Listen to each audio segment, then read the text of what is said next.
Sambal dia sedap punya nak rasa. Nanti nak makan tu. Nak kena tengoklah kat ni kan orang tak nampak kan. Kalau tak nampak. Nampak. Baru kita doa. Bila kita doa barulah berkat apa yang kita makan.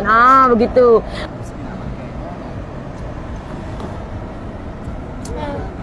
Ni nak bang sedap.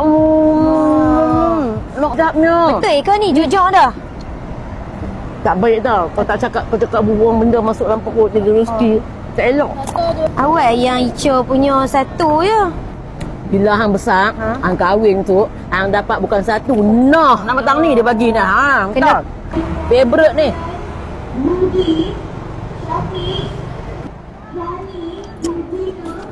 Sedap. Gila. Sini yang ni. Sini. Allah, lu nampak. Ni tak mau kan makcik. Sedap tau. Dia macam sambal ni macam nampak tengok macam blend biasa je, kan?